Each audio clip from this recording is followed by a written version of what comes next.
কাকু কষ্ট বাবা করি নাই, এরকম কষ্ট যাহাতে করি নাই। এখন যে কষ্ট করতেছো, তোমার মাল দিছ খাইছি চুপ শান্তি। আর যে মাথা বেতাল, এই গতর বেতাল, এটা দেখবো কে? এটা দিয়ে বোঝাই এই ওষুধে। তে আমারও যে ওষুধ দিছো, ওষুধ এগুলো খাইছো? আরও আছে এই। আজ বিশ্ব বাবা দিবস। এই বাবা দিবসে এক বাবার কাহিনী। তার ছেলে মেয়ে থাকলেও এখন তার কাছে কেউ নাই, কারণ করুণ অবস্থায় তার দিন কাটে। একটি ছেলে আছে, তার খোঁজ খবর নেয় না। এখন এই পরিস্থিতিতে তিনি আছি না হ্যাঁ। তুমি না দোতলা বিল্ডিং করে দোকানো আচ্ছা। কোনো ভয় নাই। ঘর বাড়ি এবং থাকার কোনো চিন্তা তার নাই, শুধু চায় একটু মনের শান্তি, যেখানে মানুষ তাকে দেখবে এবং দায়বার করবে। সেটাই তার মনের বিভিন্ন ধরনের বাসা বানলেও খাবার ঠিকমতো না পেয়ে তিনি এক প্রকারে দুর্বল হয়ে যাইতেছেন, এরকম কথাই বলতেছেন তিনি। যখন তার বিবি মারা যায়, তখন ভাইপোরা ছোট ছোট থেকে তার ভাই চলে যাওয়ার পর দুনিয়ার থেকে সেই ভাইপোকে মানুষ করেন। মানুষ এক পর্যায়ে তারা বিয়ে শাদী করার পর তার খবর এখন আর নয় না। এখন এই পরিস্থিতিতে এক প্রকারে তার চোখের পানিতে ভিজে যায়। গায়ে দে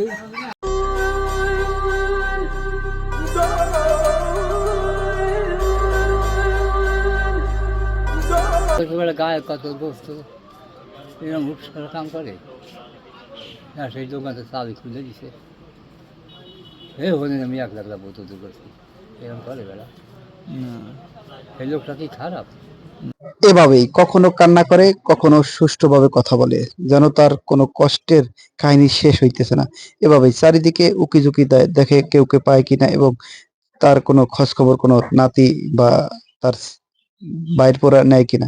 সেই জন্যই উকিঝুঁকি এদিক দিতেছে, এরকম আসতেছি না কেউ।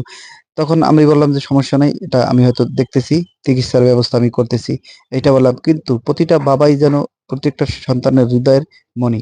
ভয়তে বাড়ি সব ভয়তে নিবে না। আমি প্রতিটা মুহূর্ত কষ্ট এবং বেদনার দিন কাটতেছেন তার, এবং এই কষ্ট যত দ্রুত শেষ হয়ে যায় সেই কামনাই করেন তিনি আল্লাহর কাছে। এবং তিনি আরো বলেন, এই কষ্ট আমার আর সহ্য হয় না, এবং এই কষ্টের আক্ষেপ যেন আমার অল্পতেই ফুরিয়ে যায়, এরকম কথা বলেই তিনি বারবার কেঁদে দেন এবং এক প্রকারে তিনি ভেঙে পড়েন। এবং তাকে কিছুটা হলেও দুর্বল করতে আমি মানা করি, যে ইনশাআল্লাহ আল্লাহ সুবহানাহু ওয়া তাআলা একটি ব্যবস্থা করে দিবে। ওই আউ আউ আউ আউ করে এখন কি খাবার ঠাবার খাইতে পারো? আর আমার ভাত কমে গেছে দাদা। আজকে আলু টমেটো করছে বলে কি সুযোগ না, রবে নিজে দিতে পার, তারপরে এত দূরে আবার দিবি কি দিবি। বয়সের সাথে সাথে খাবারের স্বাদ যেন তার ফুরিয়ে গিয়েছে, এবং কোনো খাবারই তার কাছে এখন আর ভালো লাগে না। শরীরে বিভিন্ন ধরনের ব্যথা যন্ত্রণা থাকলেও এখন শুধু অপেক্ষা একটাই, যে আল্লাহ তাআলা দুনিয়ার মাটিতে কয়দিন রাখে, এবং এই কামনা করেই প্রত্যেকদিন মোনাজাতে তিনি এরকমই একটি কথা তিনি আমাদের কাছে বলেন, এবং খাবার তার আগের মতো সেই স্বাদ হয় না, তিনি এই কথাই আমাদের জানান। এই বেতন যাই একটু হরান একটু কমু। বাড়ির থেকে স্টানে আসতে হইলে 2-3 বার জিরাইয়া তারপর আসতে হয়।